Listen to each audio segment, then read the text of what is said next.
Well, good evening, everybody. Welcome to the next game in the 1987 AL replay.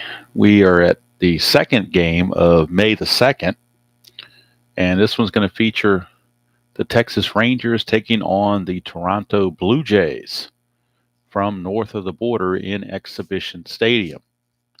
Starting pitching matchup for tonight's game, it is Charlie Hough for the Texas Rangers and Dave Stieb for the homestanding Blue Jays. Texas comes into the game 9-11. Toronto comes in 13-8.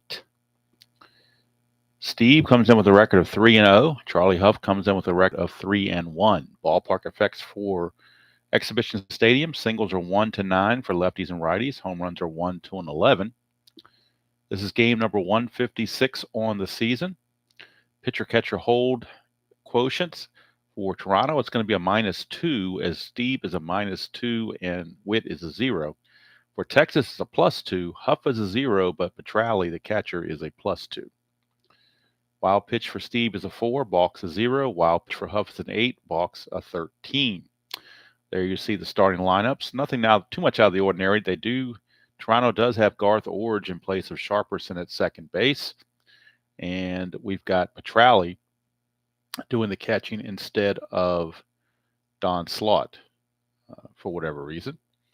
And Porter is your DH. Larry Parrish is on the injured list, so he's not available.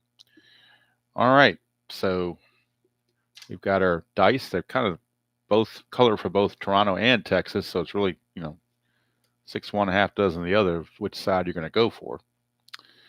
So Dave Stieb will be finishing up his warm-up tosses. And on the season, to get his full record, he is 3-1. I'm sorry, he is 3-0 with a 3.94 earned run average for Mr. Steve. This will be his fifth start. 29 2/3 innings, 24 hits, 18 walks, and 14 strikeouts. So the walks are a little bit high, no question about that. But he's going to see if he can't get Toronto a victory and get them closer to those Yankees and those Brewers. So with all the prelims out of the way, let's get ready to get this thing going.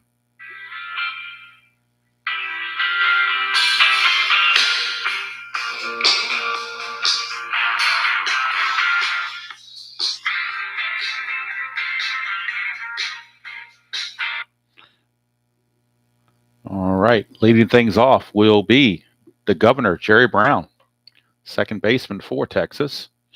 And Brown on the replay is hitting .308. He's 20 for 65. 1 homer, 5 runs driven in, and 6 stolen bases, although he has been caught 3 of those times. So he's 6 out of 9 on stolen bases. So 211 for Brown, and that's a ballpark single check right off the bat. 1-9, that's an 8. It'll be a base hit for Jerry Brown, the governor. He gets a base hit. To obtain the lead, he's a 2, a 4 through 9, and if he rolls an 11, he's automatically caught stealing. Now the question is, do you want to send him? If he gets the lead, he's got to go. Be 15 -2 for being held, to 13 -2 for the pitcher catcher quotient, be 11. But they'll take that chance. That's a 5. He gets the lead, so he's going to go. So it's a 1, 2, and 11 to steal. And he's in there, and it's a 1, so it's a possible throwing error on Ernie Witt. His T rating is a 4. And no throwing error, but it will be a stolen base for Jerry Brown. And for Brown, that's stolen base number 7. So he's at 70%, 7 steals, 3 caught stealing. So he's at 70% on the stolen base rate. Hello, Dab. How are you doing? And gets Rangers off to a good start. Here's Scott Fletcher, shortstop. Fletcher is 22 out of 71 for a .310 average. No homers and 11 driven in. Brown not being held at second. Steve, 2-6 to Fletcher. 1-4 is a double. 5-20 is a single. That is a 5. It's a single, 2 stars, so the stolen base will produce the run right off the bat. And the Rangers take a 1-0 lead. RBI single for Scott Fletcher. Fletcher will have to be held. He will not go anywhere.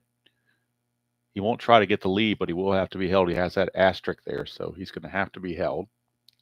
That'll bring up center fielder Odeby McDowell. He has spent some time on the injured list, so he's only had 38 at bats. He's 9 out of 38, which is a 237 average, 1 homer and 3 driven in. So McDowell against Stieb, 5-6, and that's a strikeout. How about that? Stieb puts the K on McDowell, 1 away. And speaking of strikeouts, here comes Pete Incaviglia. He is 11 of 74 for a 149 clip, but he's got 2 homers and 6 driven in, but he struck out 34 times in 74 at bats. So he is definitely all or nothing, it seems. That's a 4-9, and that's going to be a walk. So Steve pitched a little bit too carefully to Incaviglia, and he walks him. That's what runners at first and second with 1 out for Pete O'Brien, the first baseman. O'Brien on the replay is hitting .329, 24 out of 73, 5 homers, 16 driven in. That's a 1-8, and that's going to be a ground ball second base A. That's a 4-6-3 double play, and that will get Steve out of the rest of the inning. But Texas does get a run to take the lead. After half an inning, it is Texas 1 and Toronto coming to bat. So the knuckleballer Charlie Hough will get the 1-0 lead before he even puts foot on the rubber. And on the replay, Hough is 3-1 with a 2.33 earned run average. This will be his 6th start. He's had 2 complete games and 1 shutout. 38 2/3 innings, 26 hits, 10 walks, and 25 strikeouts. And facing him and leading off will be Tony Fernandez of the Blue Jays. And on the replay, Fernandez is doing quite well. 31 out of 88 for a 352 average. No homers and 4 driven in. That's a 3-7 for Fernandez. He's going to fly it to center, and McDowell will backtrack and get it. 1 down. Here's Rance Mullenix, third baseman. Mullenix hitting .389, 21 out of 54. A homer and 8 runs driven in. It's a 1-5, and he's going to ground it to short. Fletcher over to O'Brien. Quickly 2 outs. That'll bring up Lloyd Mosby. Hello, Chuck. Good to see you. That'll bring up Lloyd Mosby. Mosby is hitting .303, 27 for 89, 5 homers, 22 driven in. That's a 6-3 left-handed for Hough as a ballpark single check. It's 1-9. That's a 7. So base hit for Mosby. And he's going to be looking to get the lead. It's a +2 quotient. So if he gets the lead, it's a 1-19. So definitely you have to try for it. 2 through 5 gets him the lead. And he's got the lead. So it's going to be a 1-19. 19 here, -2 being held as a 17, but the +2 over here is a 1-19. Petrali's got a T3, so that's not too bad. So they might as well try the risk of going for it. And they did not throw him out. So Mosby with the stolen base. And for Mosby, that is his, that is his 5th steal of the season, been caught twice. So he's in scoring position with 2 outs for George Bell, left fielder. Bell on the replay is 21 out of 85 for a 247 average, 6 homers and 20 runs driven in. So looking for a big RBI right here. 4-8, and it's going to be a walk. So Hough a little bit too careful with Bell, ends up putting him on. They pass the baton to Jesse Barfield, right fielder. He's hitting .286, 24 out of 84, 6 homers and 21 runs driven in. So Barfield, clutch situation. 6-7, and that's a strikeout. So Hough, the knuckleball, gets him. And Toronto will leave 2 on base and come away empty-handed. We go to the second. It is Texas 1 and Toronto nothing. All right, here is Ruben Sierra, right fielder for Texas. Get the numbers on him. On the replay, Sierra is hitting .293, 22 out of 75, 9 homers and 17 driven in. It's a 2-5, and it's a fly to center field. Mosby is there, 1 away. That'll bring up Darryl Porter, the designated hitter. He's had limited duty. Porter in limited duty is 4 for 11, which is a 364 average, 2 homers and 4 driven in. But again, he's only had 11 at bats. 6-4 to the lefty is a fly to center. And again, Mosby is there, 2 down. And that'll bring up the catcher, Gino Petrali.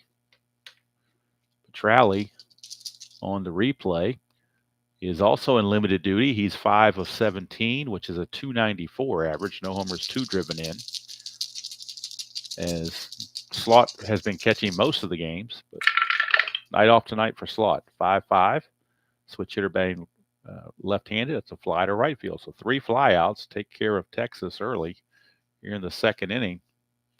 Go to the bottom of the second. Still 1-0 Rangers. From Exhibition Stadium, here is Willie Upshaw, first baseman for Toronto. Upshaw on the replay is having his issues. He's 15 of 82, which is a 183 average. No homers and 7 driven in. So they really need him to get his act together. 2-11. That's not a way to do it. He lines it to first, and O'Brien is right there. 1 down for Ernie Witt, the catcher. Ernie Witt is 16 out of 61, a 262 average. 2 homers, 8 driven in. 5-6 to the left-hander. It's a 1-2 double. That's a 7, so he will fly it to right field where Sierra will haul it in. 2 down for the crime dog, Fred McGriff. McGriff, 10 out of 44, a 227 average, 3 homers, 6 driven in. That's a 3-4 for McGriff, and he's going to fly it to right again. So Sierra will make that catch as well. And nothing doing for the Jays.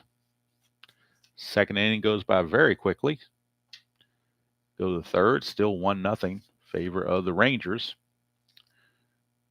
And leading off for Texas will be Steve Buechele, third baseman.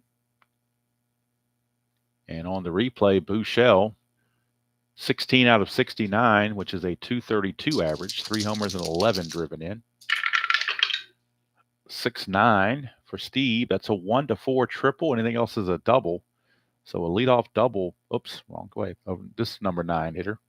Leadoff double for Steve Buechele. Buechele leads things off with a double, and we'll fix this little mistake right there. So Buechele leads off with a double. He, of course, will not be held on base. And here comes Jerry Brown. He singled, stole second, and scored his first time up. That's a 5-9 switch hitter, fly ball center field, 1 away. 1 down, and that brings up Fletcher. He had the RBI single.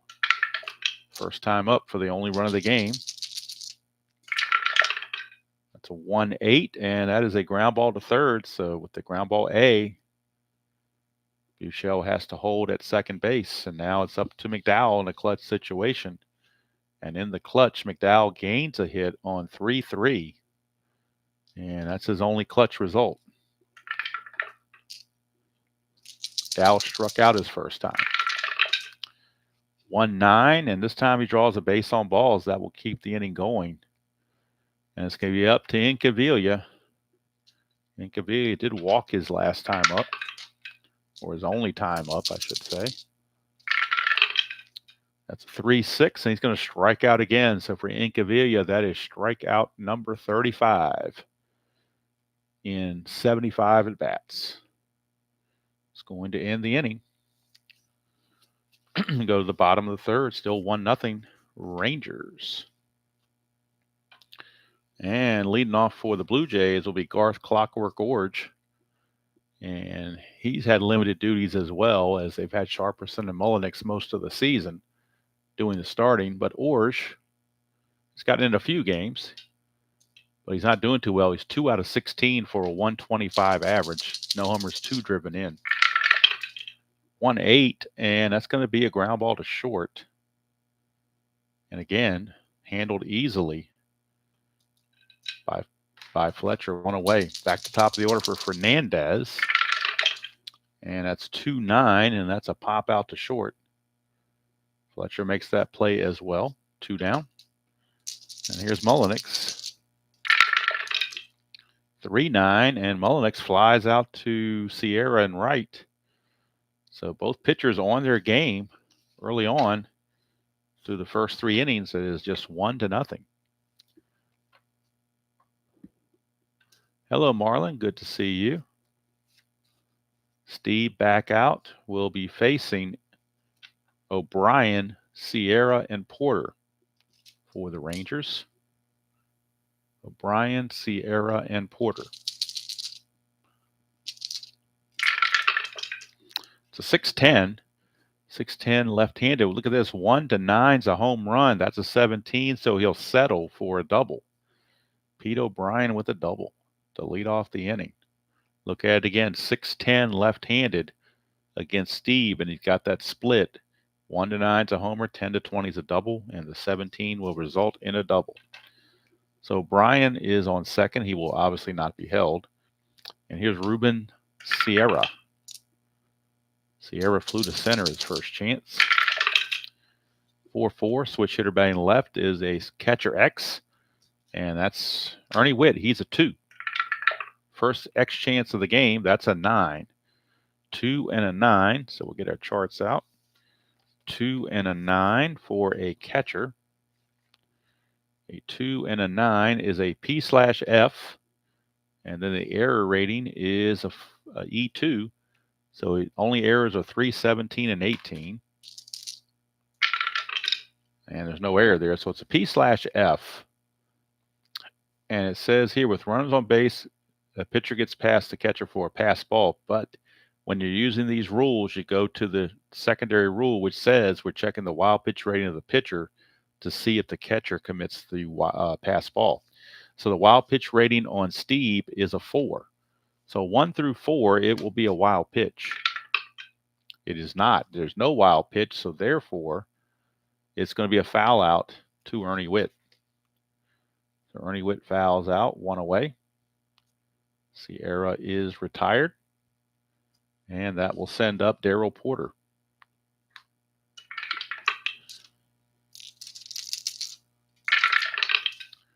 1-6 for Porter, and he's going to have a 1-16 single. That's a 2, so it's a base hit, but it's only 1 star. So stopping at third is O'Brien. Now runners are on the corners with 1 out. Porter obviously not being held. Blue Jays going to play for the double play. Going to lay back for the double play, lay halfway. 1-7, and it doesn't matter where they are. That's a double on a 1, single, and anything else with 2 stars. So base hit for Petrali. Scoring is O'Brien. Going all the way to third is Porter. And it's 2-0 Texas now with runners still at the corners and only 1 out. So Stieb in a little bit of trouble. Here's Buechele. And Field still looking for that double play.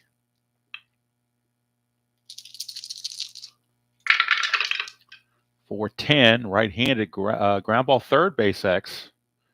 Third baseman is Mullenix. He's a 4. That could be problems. 4 and a 15, though, will make the play, but it might not be a double play. 4 and a 15 is just a G2, so that means the run's going to score on a fielder's choice as long as there's no error. He is an E31, though, so right here, 10, 11, 15, 14, and 18. That's a 13, so he just did escape. There is no 13, so it will be a fielder's choice, 5-4. They can't turn the double play, so the run will score. And it is now 3-0 Texas over Toronto. Safe at first on the fielder's choice is Buechele. Out at first is, or out at second is Petrali on the fielder's choice. So that'll bring up Jerry Brown, the governor.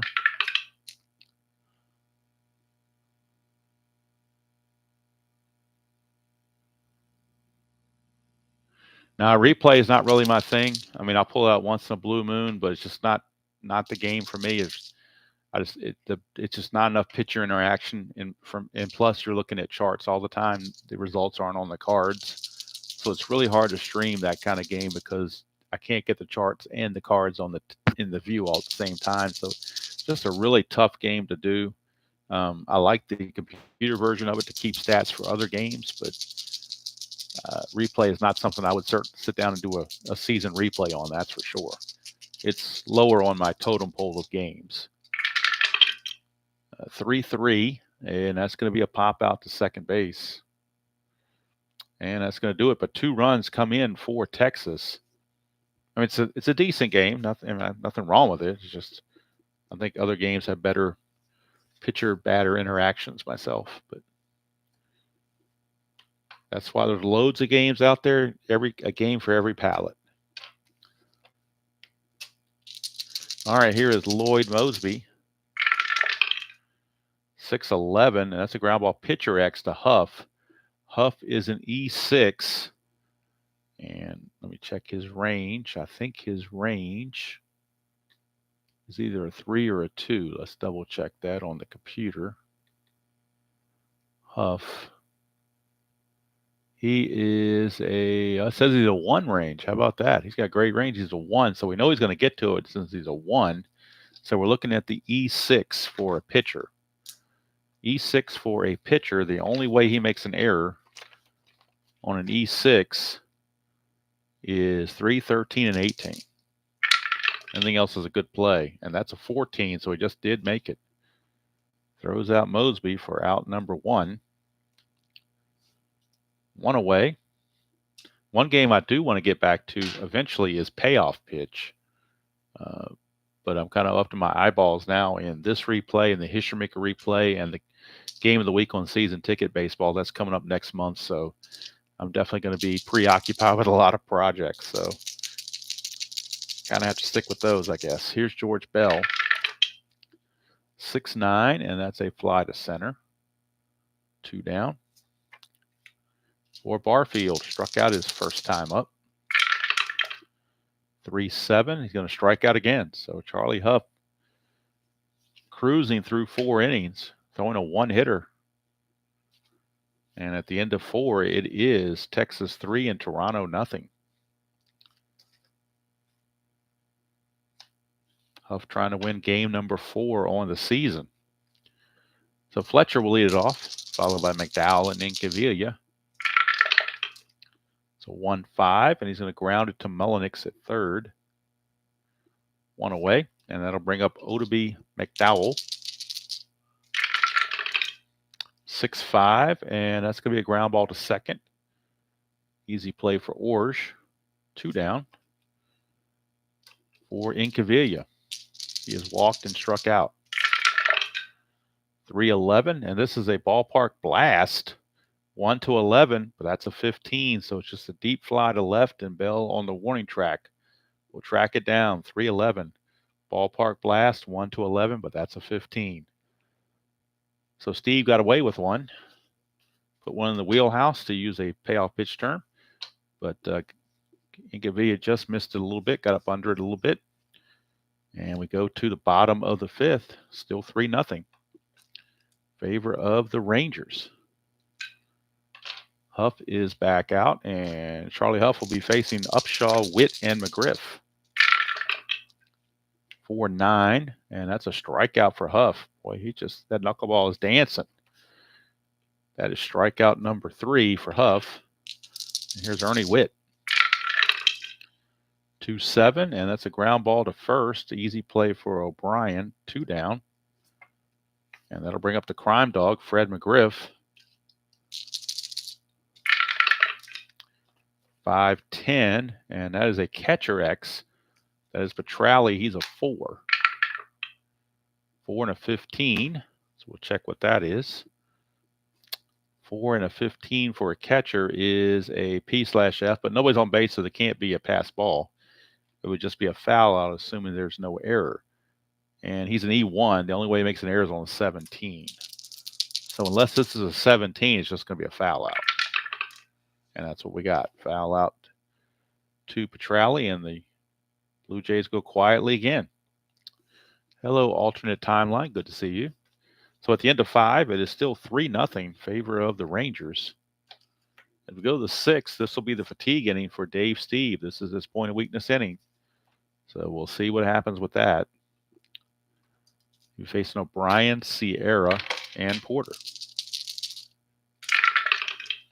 2-6 for O'Brien. It's a solid single to center field. One down, or one on rather, nobody out. O'Brien not going to be held. And here's Ruben Sierra.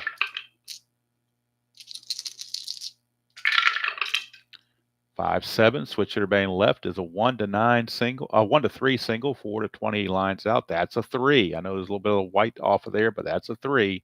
It's not an 8 because the 8's right there. This is a 3. So it is a base hit. 1 star.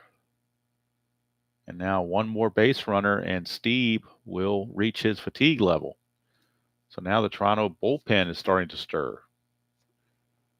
And in the bullpen for Toronto, we have left-hander John Cerruti loosing in the bullpen.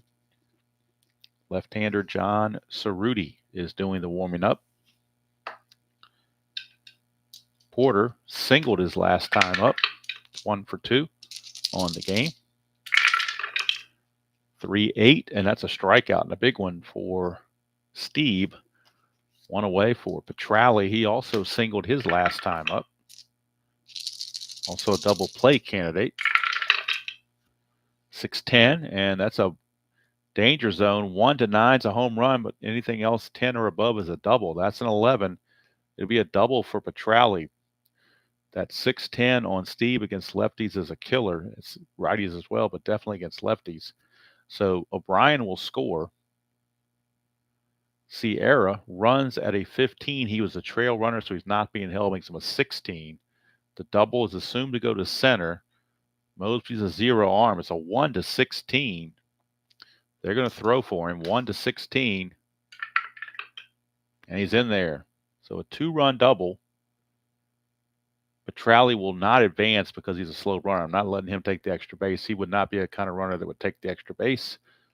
So it's just going to be a 2-run single to make it 5-0. But Stieb is now fatigued. He's going to pitch to Buechele. This will be his last batter faced, and then they'll bring in Cerruti to take on Brown. They'll let Stieb pitch one more batter to Buechele, but if he hits the dot, it's going to turn to a base hit. That's a 3-5. It's a ground ball to short A that'll hold the runner. And now I think that might do it for Stieb. Stieb will exit the game, and John Cerruti will be coming on. So we'll get the totals on Stieb before we do anything else. Stieb will go 5 2/3 innings.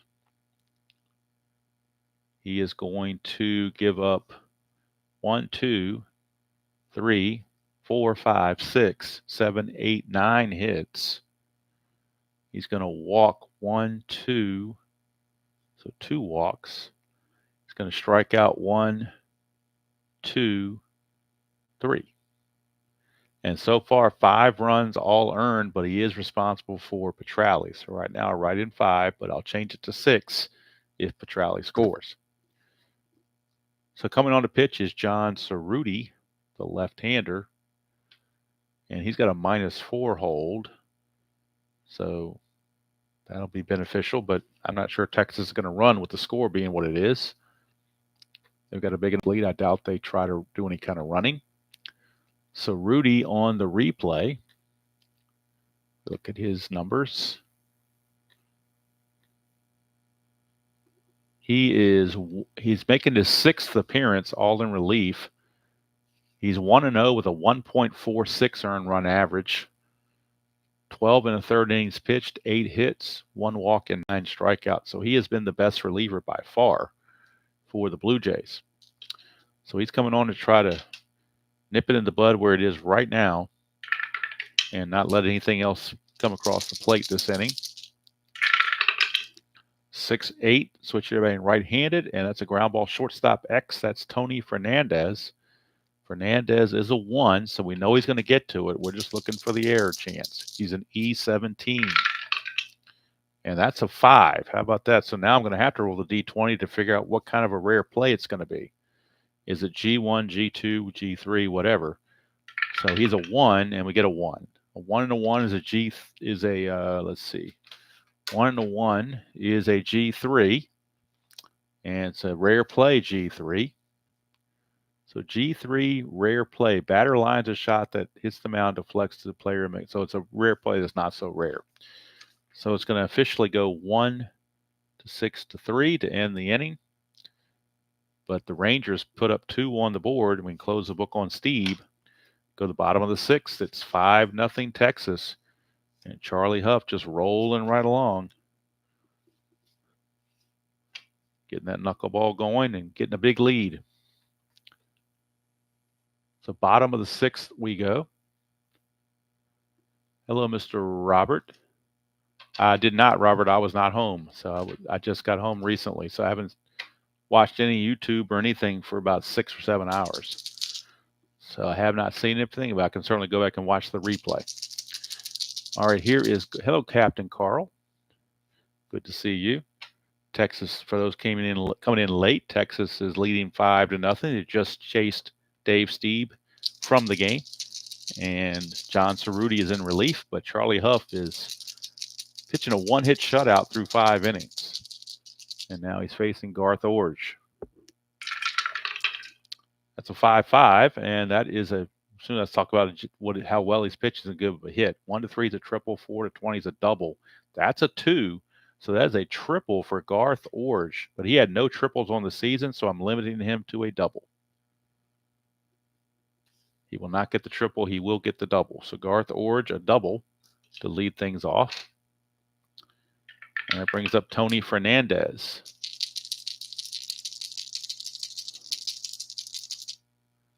I'm still waiting for my first cycle. Who knows when I'll ever get here.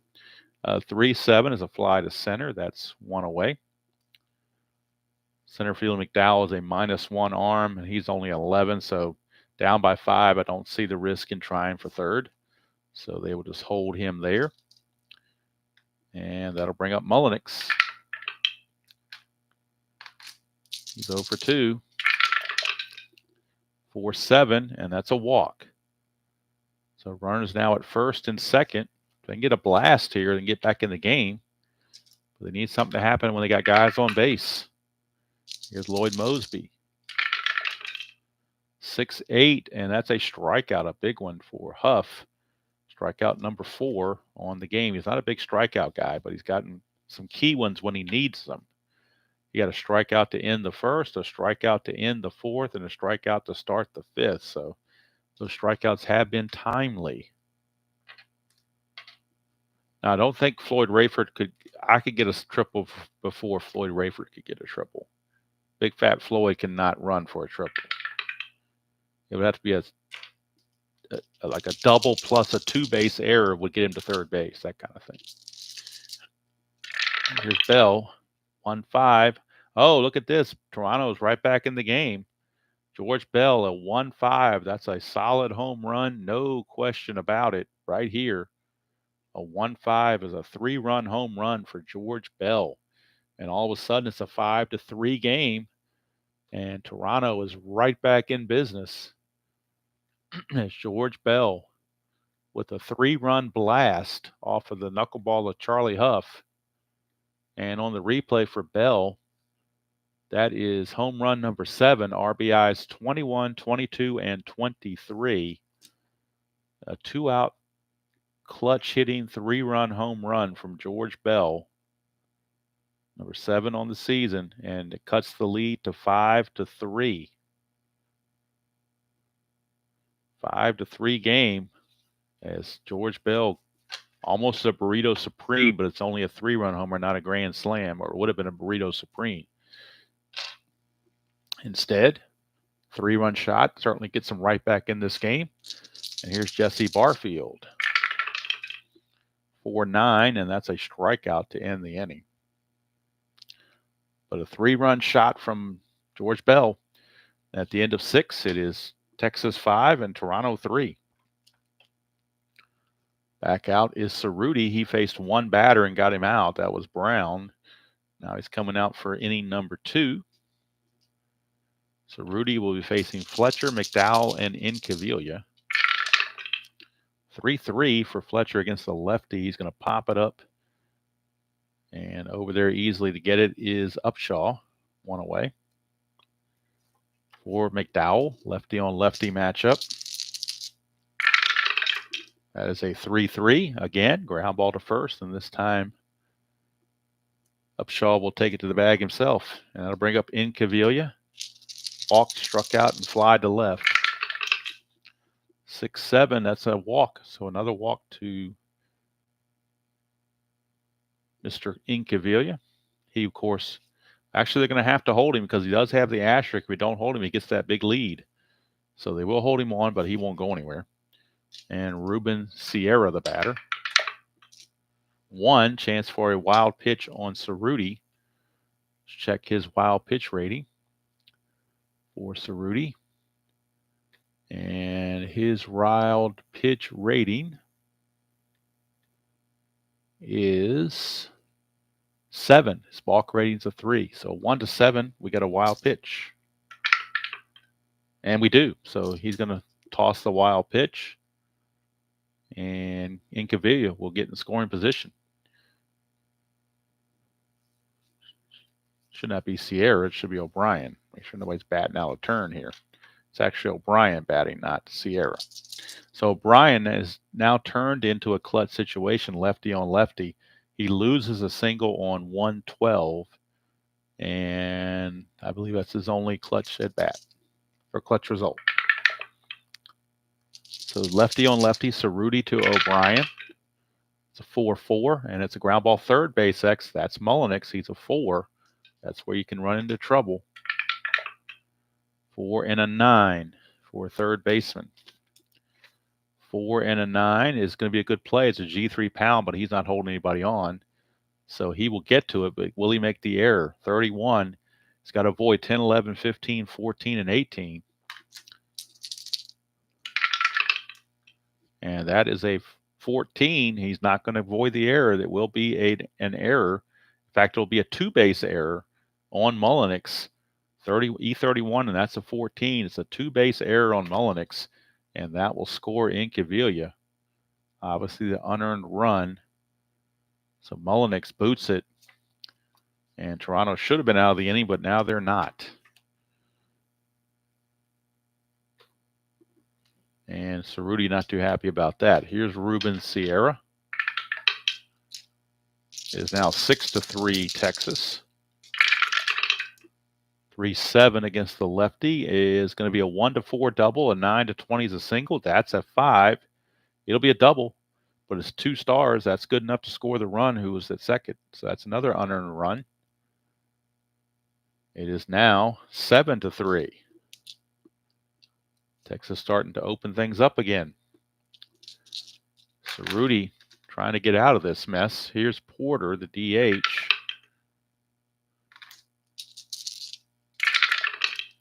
That's a 4-7, and that's a 1-4 single. That's a 10. He will line it to second to end the inning. But 2 unearned runs come in for Texas here in the top of the 7th. And they extend the lead back to give them some more breathing room at 7-3. And they've given Charlie Hough a little bit extra room to work with. As we go to the bottom of the 7th.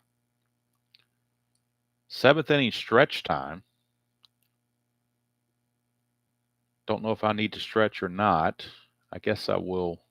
I may. I probably do need to stretch. I've been sitting down for a while. I've been riding in the car, now sitting down here. So probably do need to stretch a bit. So we'll see about stretching. So if you want to sing Take Me Out to Ball Game, here you go.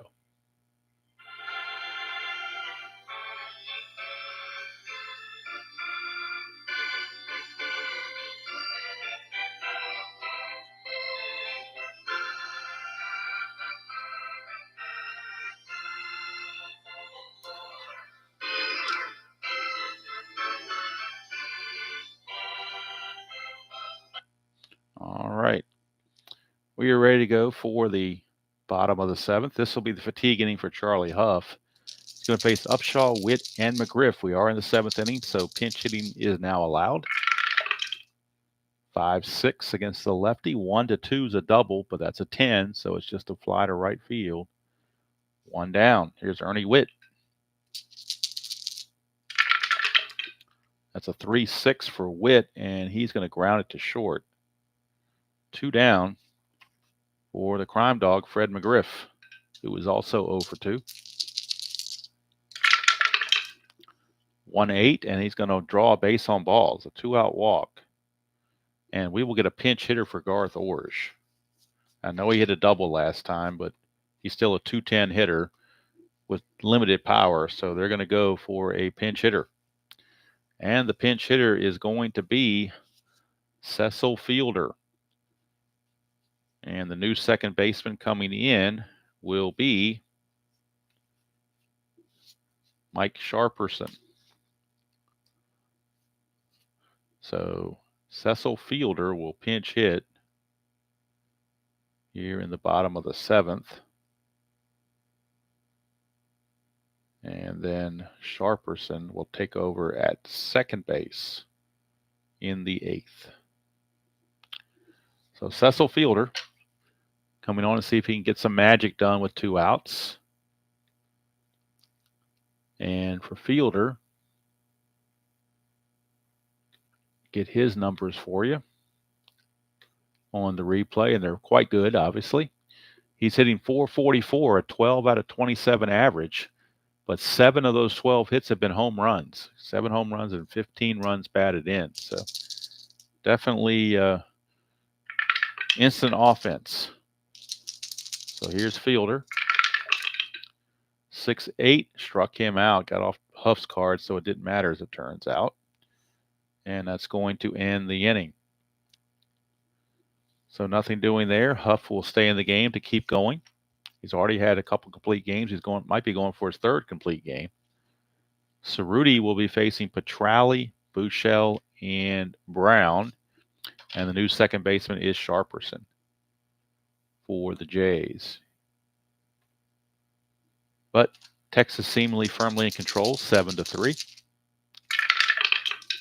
Petrali, 4-5, switch hitter batting right-handed, ground ball to second. And that's 1 away. So Petrali is out of there. Here's Buechele. 5-4. That's a ballpark single check. 1-9. That's a 7. So it's a base hit for Buechele. That'll bring up Jerry Brown.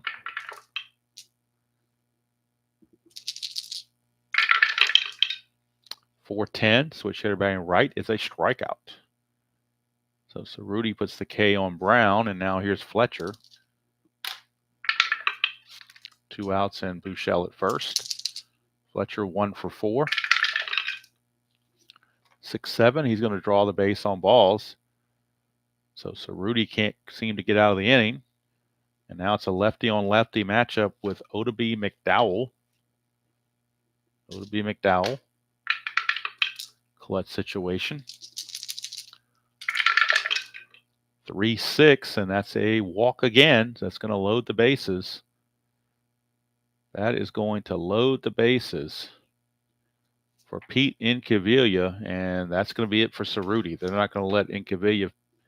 They don't want a lefty facing Incaviglia in this case with the bases loaded. So the Blue Jays will make a call to the bullpen.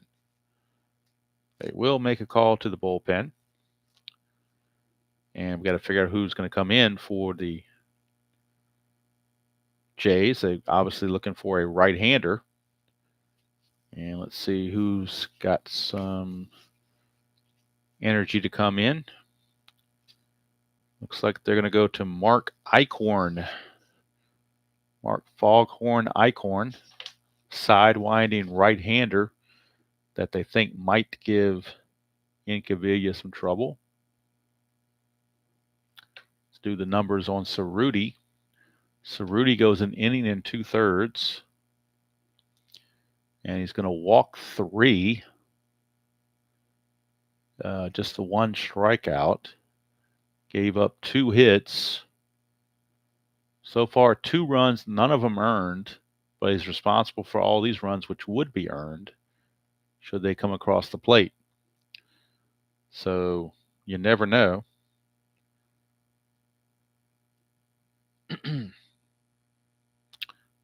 All depends on how he handles Pete Incaviglia.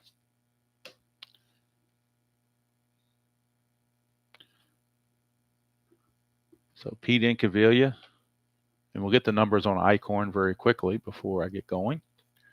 Eichhorn on the replay is making his 13th appearance. He's been the workhorse. He's 0-0 with a 363 earned run average, 1 save, 17 in the third innings, 18 hits, 6 walks, and 12 strikeouts. His job simply is to get out Pete Incaviglia.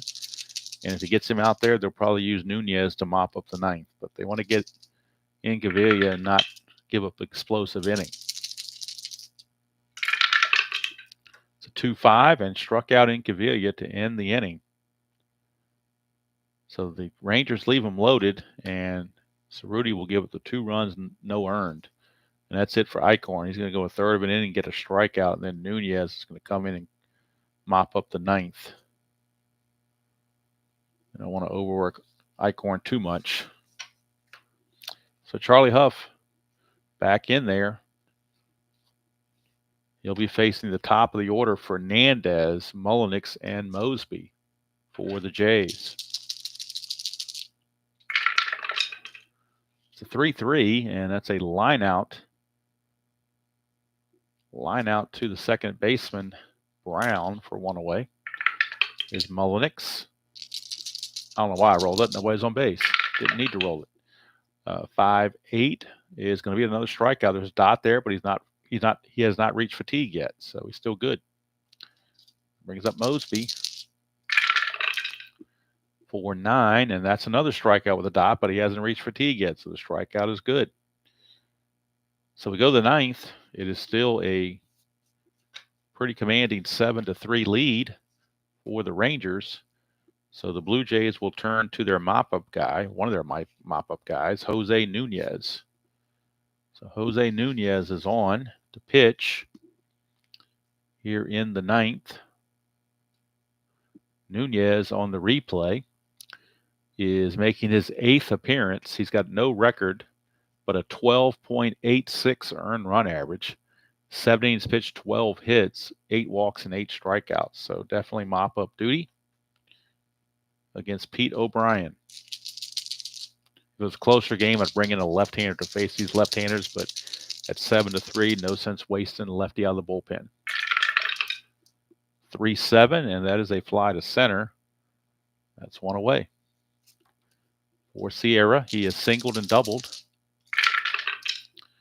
5-7, switch hitter batting left-handed. 1-4 is a single, but that's a 7, so he lines it to the second baseman, Sharperson. 2 down for Darrell Porter.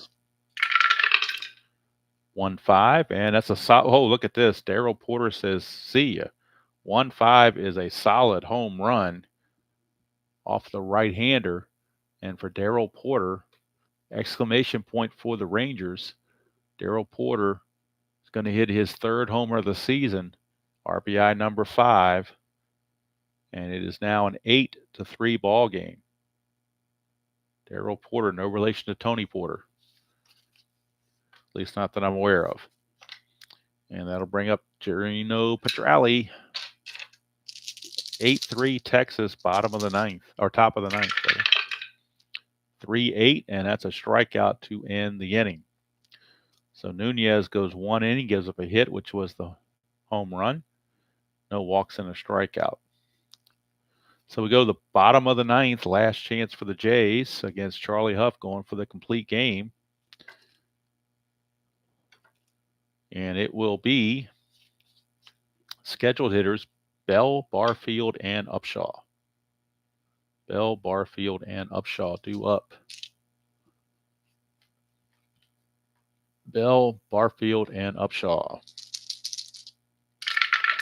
against Hough. 3-10, and that's a fly to left field. Put away by Incaviglia, 1 away, and here's Barfield. So Hough, just that little hiccup in the sixth, but he's been in control since. Other than that, he's been dominant. 6-7, and that's a strikeout. Yet another strikeout for Hough. And now the last man standing in his way from his third complete game of the season is Willie Upshaw. So if we look at Hough real quick again at the statistics on the replay for him,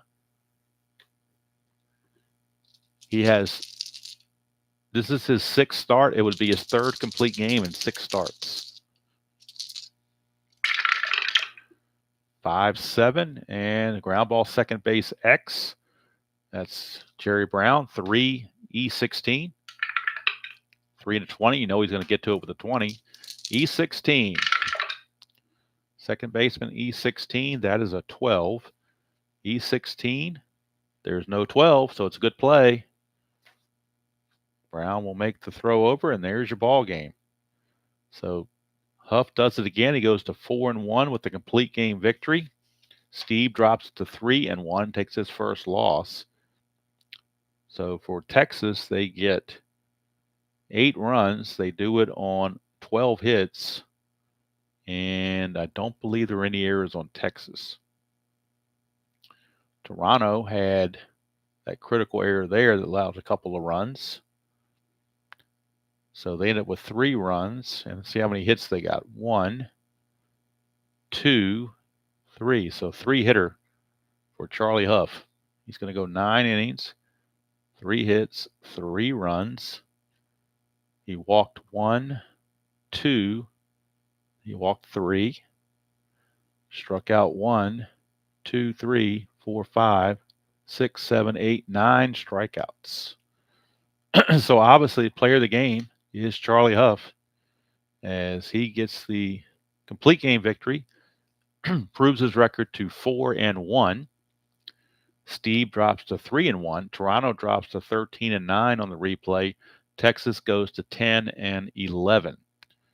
8 runs, 12 hits, no errors for Texas. 3 runs, 3 hits, and 1 error for Toronto.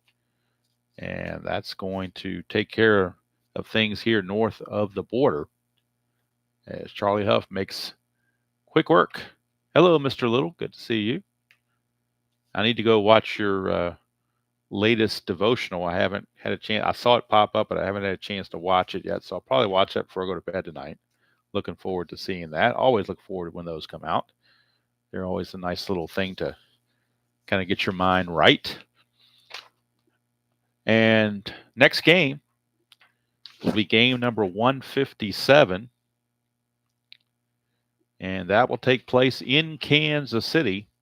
It'll be the Cleveland Indians against the Kansas City Royals. Scott Haybales against Brett Saberhagen. That will be the matchup there, and that will be the next game in the Strat-O-Matic replay. Also, I have a pre-recorded game of History Maker. I played the final game of the St. Louis series with the Reds. Got that pre-recorded. I will probably upload that probably Tuesday, I'm thinking, during the daytime, sometime or another. Monday nights, I have men's group at church, so I probably won't be doing any videos, any streams tomorrow, unless it's real late, because I don't get back until about 9. So probably will use that Monday as a rest day. I always like to have at least one day to rest and not stream. Just kind of, gives you a little break here and there. So gives me a chance to catch up on other people's streams and videos that I did not get a chance to see live. I can catch them on the replay. So it's a good thing to do that. So again, Charlie Hough, masterful. Well, not totally masterful. He was masterful except for the 6th inning. That he would have a 1-hit shutout if it wasn't for the 6th inning. It would have been a one-hit shutout. But George Bell, 3-run home run, took care of that. Speaking of home runs in the game, there were only 2. George Bell, his 7th, and Darrell Porter in the 9th, his 5th. Those were the 2 home runs in the ball game. And so Texas, if I look at the updated standings now, Texas with the victory goes to 10-11 rather. They pulled within 4.5 games of Oakland. Toronto with the loss drops to 13-9. which puts them 3 full games behind the Yankees and the Brewers, who are at 16-6. So a costly L there for the Blue Jays. Texas, however, improves to 10-11 and gets a little bit closer. They're only a half game back of third place Kansas City, depending on what they do with Cleveland. If Kansas City loses, they'll be a third place tie with Texas. So we'll see how that goes. Probably Tuesday night, most likely will be that game. So again, thank you all for spending part of your Sunday evening with me. Hope you all had a wonderful weekend wherever you were. If you're into college basketball, hope you enjoyed the March Madness for the weekend. I don't have any kind of pool that I'm in since I don't work in an office anymore. So I really haven't been keeping up with college basketball, and I really don't follow the anything going on because I don't have a bracket to follow. So I really don't know or don't care who wins or whatever. But the only team I was following that was in the tournament was VCU because that's where I went. But they got unfortunately they got matched up against the BYU team, which should have been seeded a lot higher than 6. BYU is like a number 3 or 4 seed in my opinion, and I fully expect BYU to make the Elite 8 and beat Alabama. I think that's who they're playing is Alabama. So I suspect BYU will reach the Elite 8. They have a really, really good team from what I've seen. So, and now, unfortunately, VCU just lost their coach, who's gone now to University of Virginia to coach. So they'll have to get another coach. VCU seems to be the coaching carousel, going all the way back to Shaka Smart, Anthony Grant, Shaka Smart, Will Wade. The list goes on and on. What's his face that went to Penn State? Mike Rhodes. And now Dave Odom. Or whatever his name is. Odom, yeah, I think that's his name. So, yeah, the Badgers, they came back at the end, made it very, very interesting. That one guy had like 30-something points. He had an incredible game. But BYU I just think they were grossly underseeded as a 6. So, but that's just, my opinion. Maybe other people disagree. I don't know. But college basketball, as of late, with all the NIL and the transfer portal and everything like that, I really lost interest, a lot of it. So I don't follow it nearly like I used to. So when team wins or loses, I'm not like I said, I'm not in the little bracket thing anymore. So there's no like, hey, Ernest. Well, I mean, now if you see who won the game, but if you want to go back and watch the replay, you're certainly welcome to do that at any time. But obviously, you know who won it now. So, but that's okay. It's all in fun. And so that completes the game 156. So we're at 157. And I need to figure out. I never did actually do the math on this, and I probably need to do the math. So there are 14 teams. So there's 7 games. So 7 times 162, I think, is the math on this. So by my math, there were 1,134 games in the American League in 1987, if I did my math correctly. And we played 156 of those. So by my math, I am 13.7% of the way through this replay, which is fine. I mean, I'm not in any rush. I'm just enjoying the journey, and really, really enjoying playing all the teams in the American League instead of just doing a one-team replay, because I would get tired of that team after a while. So I'm like having all the teams there and getting to see how all the teams are doing. And I'll be very interested at the end of the season to see how the Strat system relates to the real season and see, how close the statistics are. And so that way I can give a full yay or nay to how well I think this game engine does. So anyway, that's going to do it from here. Hope you all have a pleasant rest of your evening.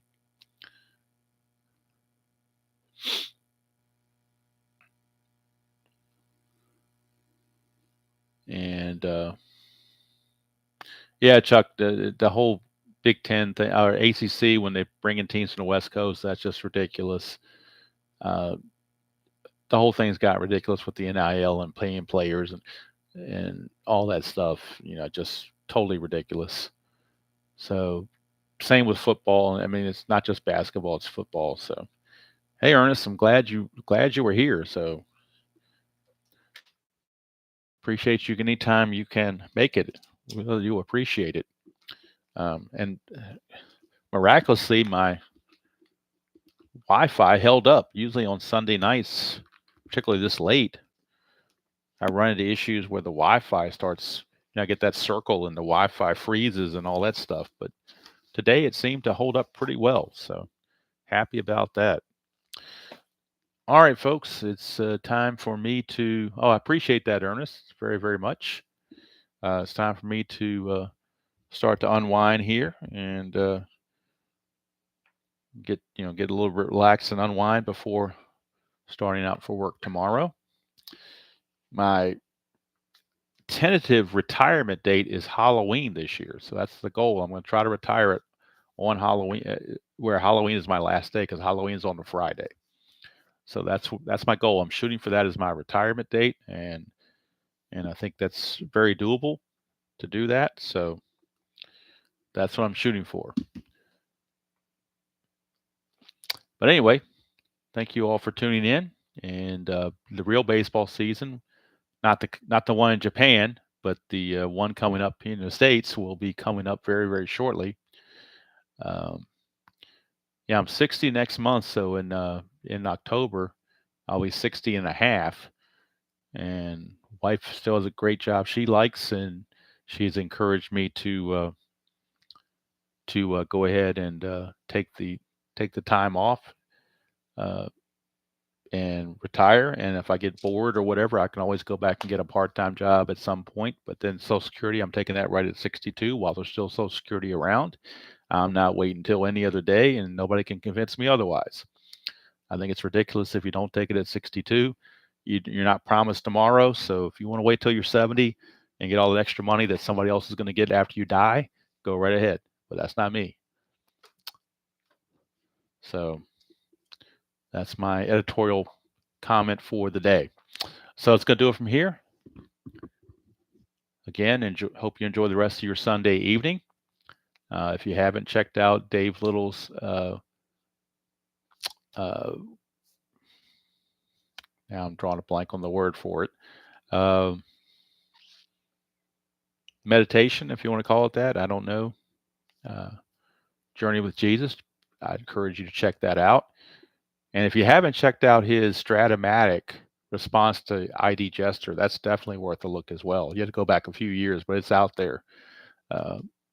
Wonderful, wonderful video to kind of buffer against ID Jester and kind of give ID some things about, yes, Strat-O-Matic has its flaws, but there are good parts of the game as well. So that's good to go from here. Hope you all have a wonderful rest of your evening. Till next time, enjoy playing whatever game you choose to play, however you choose to play it, and I will see you all down the road.